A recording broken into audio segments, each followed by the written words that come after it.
लोकसभा चुनाव का बिगुल बजने के बाद से राजनीति अपने चरम पर है। पार्टियां एक दूसरे पर हमले बोल रही हैं। इस बीच केरल भाजपा प्रमुख और वायनाड से उम्मीदवार के सुरेंद्रन ने आगामी लोकसभा चुनाव के लिए अपना नामांकन दाखिल करने से पहले आज रोड शो किया। सुरेंद्रन के साथ केंद्रीय मंत्री स्मृति ईरानी भी दिखी, जिन्होंने कांग्रेस पर जमकर हमला बोला। बता दें कि भाजपा की केंद्रीय मंत्री स्मृति ईरानी ने रैली में कांग्रेस पर जमकर हमला बोला। उन्होंने कहा कि मैं उस निर्वाचन क्षेत्र से आई हूं जहां गांधी परिवार ने 50 वर्षों तक सत्ता संभाली थी, लेकिन अब वहां हार चुकी है।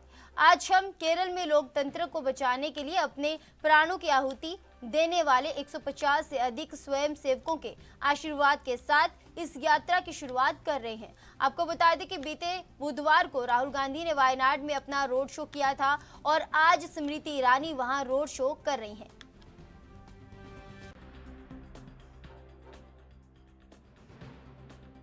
Nation rally of the state president, we saw hordes of citizens come out and express their support, not only for our candidate, but also appreciation for the Honorable Prime Minister Shri Narendra Modi. But ma'am, Rahul का मानना है कि वायनाड के लोगों के साथ उनका connect बहुत पुराना है। मेरा ये मानना है कि कल कांग्रेस पार्टी के नामांकन रैली में मुस्लिम लीग के फ्लैग्स को छुपाना इस बात का संकेत है कि या तो राहुल गांधी मुस्लिम लीग के समर्थन से शर्मसार हैं, या फिर जब वो उत्तर भारत में आएंगे और मंदिर मंदिर जाएंगे तब लोगों से उत्तर भारत में मुस्लिम लीग के साथ उनके गठबंधन को छुपा पाएंगे। मैं केरला आकर और विशेषतः वायनाड आकर देखकर ये स्तब्ध हो गई हूँ, आश्चर्यचकित हूँ कि पीएफआई जैसी आतंकवादी संगठन के बैन के बावजूद पीएफआई के पॉलिटिकल लीडरशिप से राहुल गांधी समर्थन अपने चुनाव के लिए ले रहे हैं। आज नॉमिनेशन में हम सब जानते हैं कि एक प्रत्याशी को, एक कैंडिडेट को oath of allegiance to the Indian constitution लेने की दरकार पड़ती है। तो राहुल गांधी संविधान के प्रति अपने ओथ को झुटला चुके हैं जब उन्होंने पीएफआई की पॉलिटिकल लीडरशिप से समर्थन अपने चुनाव के लिए लिया। मुस्लिम लीग के समर्थन से अगर राहुल गांधी इतने शर्मसार हैं कि अपनी नॉमिनेशन रैली में मुस्लिम लीग का वो ध्वज छिपा रहे हैं, तो कहीं ना कहीं अगर इतने शर्मसार हैं तो उन्हें मुस्लिम लीग का भी समर्थन ठुकरा देना चाहिए।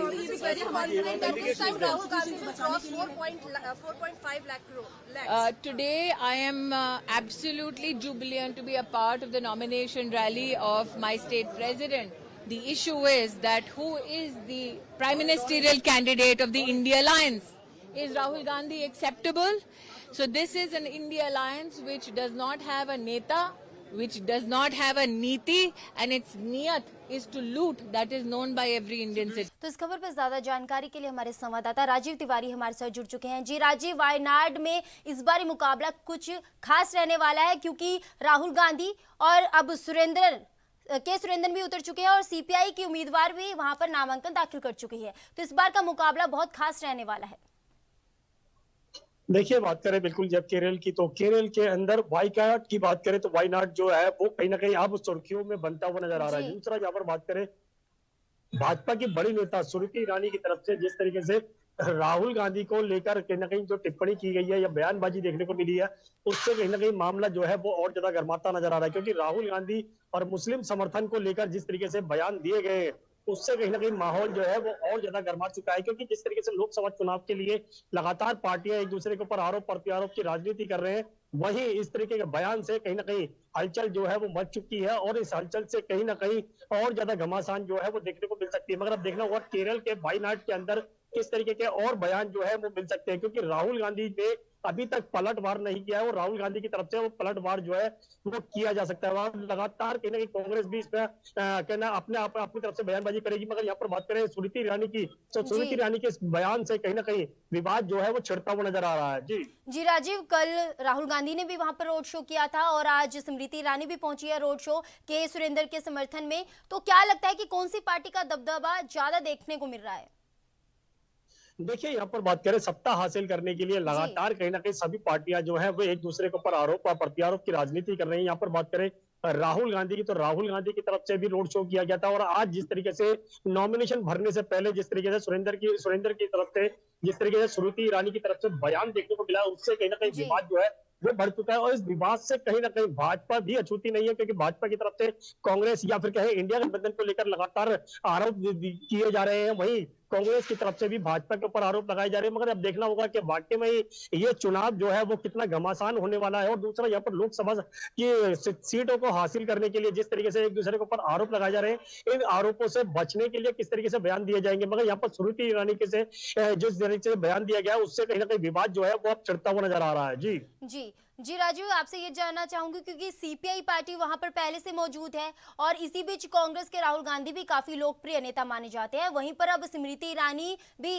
रोड शो करने के लिए पहुंच गई हैं और सुरेंद्र जिनका नाम है उम्मीदवार है, वो भी काफी समय से बीजेपी में शामिल रहे हैं। काफी 2020 से केरल में वो नेता रहे हैं। तो क्या लगता है कि तीनों पार्टियां इस बार मैदान में उतर चुकी है, तो किसका दबदबा ज्यादा रहेगा?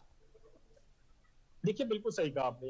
यहाँ पर बात करें सीपीएम की या फिर कहे और पार्टियों की या कांग्रेस गठबंधन की बात करें या फिर भाजपा की बात करें, सभी तरफों से भी कहीं ना कहीं एक दूसरे के ऊपर आरोप प्रत्यारोप की राजनीति जो है देखने को मिल रही है। दूसरा यहाँ पर बात करें स्मृति ईरानी की, तो स्मृति ईरानी के इस बयान से कहीं ना कहीं और घमासान जो है वो मच चुका है। यहाँ पर बात करें चुनाव प्रचार की, तो चुनाव प्रचार के रोड शो के लिए की बात करें, नॉमिनेशन भरने की बात करें, सभी तरफ से कहीं ना कहीं एक दूसरे के ऊपर आरोप प्रत्यारोप की राजनीति जो की जा रही है। मगर यहाँ पर बात करें लोकसभा 2024 के चुनाव की, तो उसको लेकर भी कहीं ना कहीं जिस तरीके से स्मृति ईरानी का बयान देखने को मिला है, उससे तो कहीं ना कहीं और ज्यादा दिक्कतें बन सकती है, क्योंकि एक दूसरे के ऊपर आरोप प्रत्यारोप इतना ज्यादा हो चुका है कि कहीं ना कहीं सत्ता हासिल करने के लिए ये भूल चुके हैं कि किस तरीके के बयान जो है वो देने हैं। और चुनाव आयोग किस तरीके से अगला कदम उठा सकता है वो भी देखना होगा कि चुनाव आयोग क्या इन बयानों को लेकर कोई टिप्पणी कर सकता है या फिर कोई पनिशमेंट दे सकता है। इस तरीके के बयान जो है वो चुनाव आयोग की तरफ से भी देखने को मिलेंगे। मगर यहाँ पर बात करें जिस तरीके कांग्रेस की या फिर सीपीआई की या फिर और पार्टियों की या फिर भाजपा की, सभी तरफों से एक दूसरे के ऊपर आरोप प्रत्यारोप जो है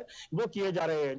जी राजीव, सीपीआई और कांग्रेस अपने आप में बहुत मजबूत पार्टियां हैं। ऐसे में अब बीजेपी ने प्रमुख के सुरेंद्र को उतार दिया है मैदान में, तो क्या के सुरेंद्र इन दोनों पार्टियों को टक्कर दे पाएंगे? उनका राजनीति करे इससे पहले किस तरीके का रहा है? देखिए, सीपीआई की बात करें या फिर क्या है बात करें के सुरेंद्र की बात करें, क्योंकि जो भाजपा के बड़े नेता माने जाते हैं और काफी समय से भाजपा से जुड़े हुए हैं, तो उनकी तरफ से भी लगातार कहीं ना कहीं बयान जो है वो देखने को मिलेंगे। क्योंकि आज जिस तरीके से नॉमिनेशन भरने के दौरान रोड शो किया गया, उसके अंदर स्मृति ईरानी का बयान देखने को मिला। मगर आने वाले समय के अंदर ये बयानबाजी जो है वो और ज्यादा देखने को मिलेगी, क्योंकि जैसे जैसे चुनाव नजदीक आएंगे वैसे वैसे कहीं ना कहीं किसपे एक दूसरे के ऊपर आरोप प्रत्यारोप जो है वो देखने को मिलेंगे। मगर जनता इन आरोप प्रत्यारोप से हटकर वोटिंग करेगी, क्योंकि जनता को पता है किसको वोटिंग करना है और किसको नहीं करना है। सत्ता हासिल करने के लिए लगातार जिस तरीके से बयान दिए जा रहे हैं, उससे तो सिर्फ जनता को सिर्फ गुमराह किया जा रहा है। मगर जनता का फैसला जो है वो आखिरी फैसला होगा, और उसी आखिरी फैसले के अंदर ही पता लग पाएगा कि किसकी सरकार बनेगी और कौन सत्ता के अंदर कुर्सी पर बैठेगा। जी बहुत बहुत शुक्रिया राजीव, हमारे साथ जानकारी साझा करने के लिए।